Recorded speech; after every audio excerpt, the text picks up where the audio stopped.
Picture this. You're walking the polished corridors of a Roman villa as dusk settles. Bronze oil lamps flicker, casting restless shadows across painted walls.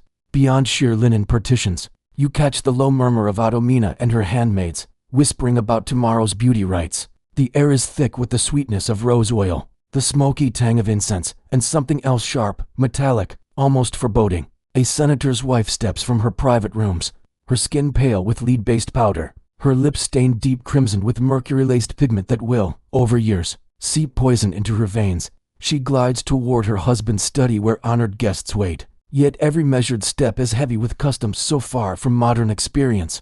They feel less like history and more like fragments from a fevered dream. Before we sink deeper into these buried tales of endurance and cruelty, if you take pleasure in uncovering the hidden corners of history, hit that like button and subscribe for more stories like this. And tell me in the comments where in the world you ray listening from. I am fascinated by how we ray piecing together ancient lives from different corners of the globe, bound by a shared hunger to know the past. What we call intimacy today, private moments between lovers, grooming routines, family bonds took shape in Rome within frameworks so alien to modern thought. They upend what we believe about human nature itself.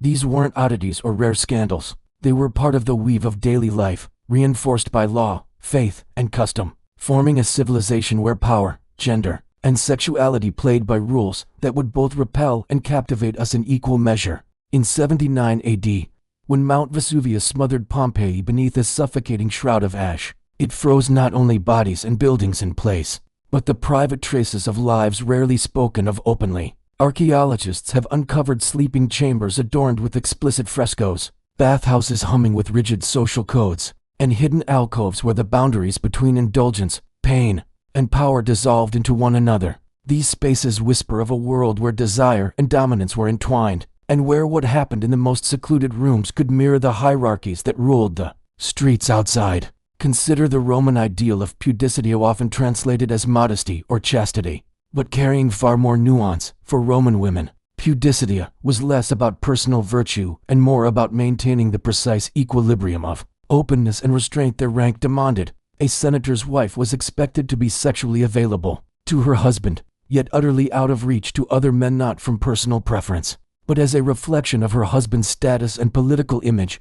Livia Drusilla, wife of Emperor Augustus, embodied this balance so flawlessly she became the model of Roman womanly virtue. Yet in private, she was said to keep an intricate network of informants among the enslaved women of powerful households, collecting rumors about the private conduct of her husband's rivals. In Rome, personal secrets could be sharper than daggers, and a well-placed whisper could unseat a government. Among Rome's elite, marriage was less a union of hearts and more a calculated pact. Families arranged matches to bind fortunes, cement alliances, and secure heirs. Love, if it arrived, was a pleasant accident rather than a requirement. For many couples, the wedding night was the first moment of true privacy, and the weight of expectation could be crushing.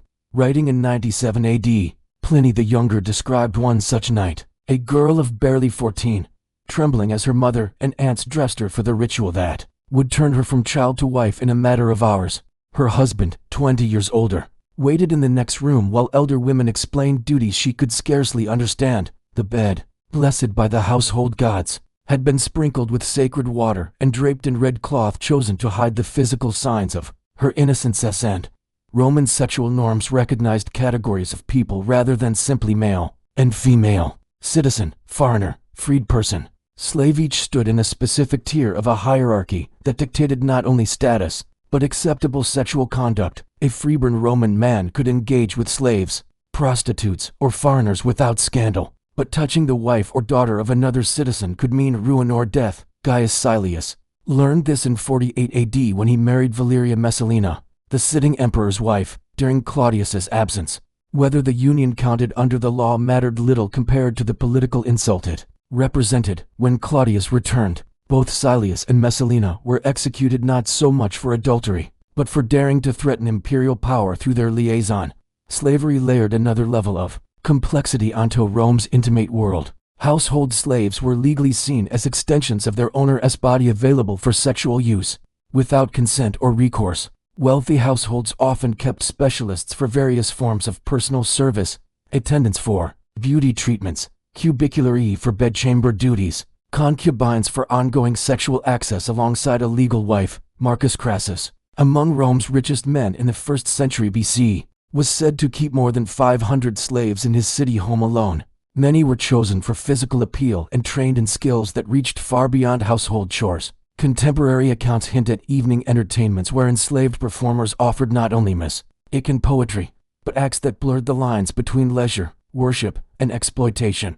Bathing culture in Rome created spaces where social rules and sexual boundaries intertwined in precise, often unspoken ways. Public bathhouses served as hubs of daily life, yet they also offered opportunities for encounters ranging from suggestive banter to outright propositions. While men and women usually bathed in separate areas, the mingling that happened nearby often led to private arrangements. Writing around 60 AD, Seneca the Younger complained about the racket from a bathhouse beneath his rooms. The groans of men straining with weights, the sharp slaps of flesh during massage, the yelps of those being plucked hairless with tweezers, and beneath it all, the soft exchanges between bathers and attendants offering services never listed on public signs.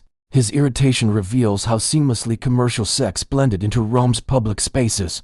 Among Rome's upper classes, hair removal bordered on obsession. Both men and women pursued smooth skin through methods that were often agonizing: heated bronze tweezers, wax made from pine resin, even pumice stones rubbed until the skin burned.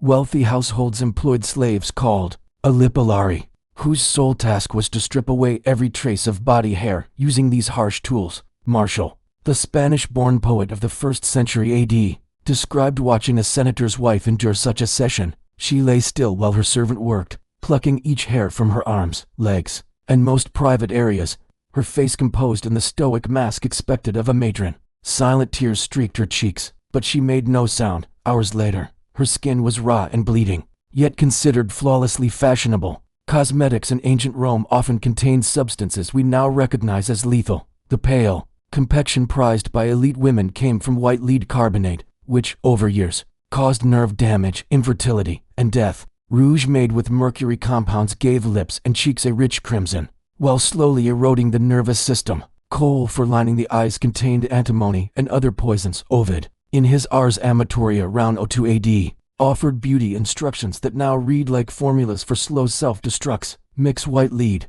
with vinegar into a paste for the face and neck. Crush cinnabar with rose oil and animal fat for the lips. Line the eyes with antimony mixed with honey and wine. Following such advice, Roman women quite literally painted themselves toward the grave in the name of beauty. Roman methods of birth control and abortion often carried more danger than the pregnancies they sought to avoid. Silphium, a plant once gathered from the Libyan coast, was so prized for its contraceptive powers that it appeared on coins and sold for its weight in silver until over-harvesting drove it to extinction. Women took it in doses potent enough that accidents could be fatal.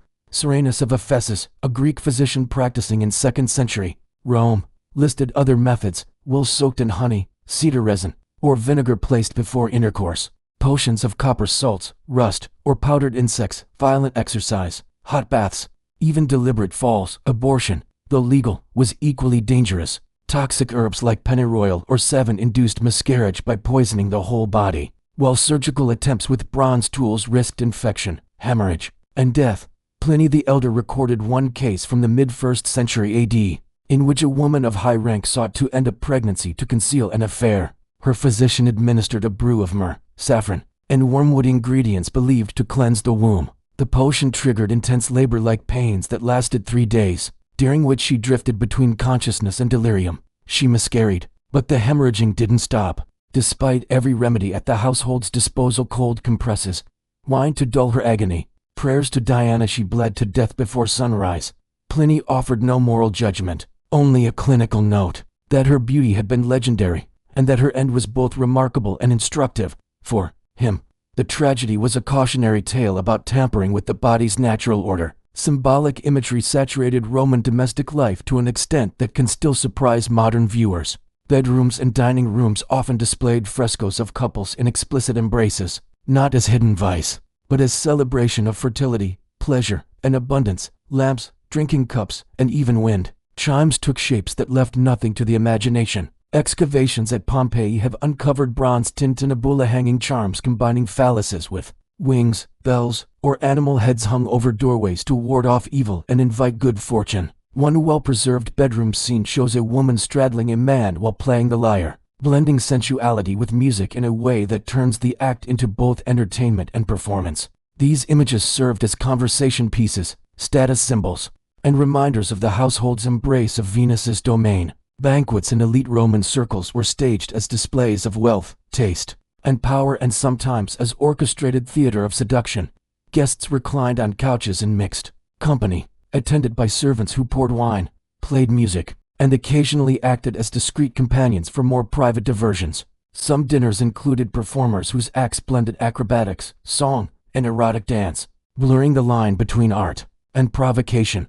The poet Juvenal mocked hosts who paraded their mistresses, male lovers, or favored slaves before guests as signs of status, turning the dining room into a stage for sexual boasting. In certain households, the meal's final course wasn't food at all, but an invitation for select guests to join the host or hostess in more secluded quarters, where alliances could be sealed in ways no contract could match. When sexual behavior crossed lines set by Roman law or custom, the penalties could be as public as the acts were private. Adulterous women risked exile to barren islands, their property seized and marriages dissolved. Men found guilty of relations with another citizen's wife could face fines, banishment, or even execution if the insult was politically charged. Enslaved people accused of sexual misconduct had no legal defense.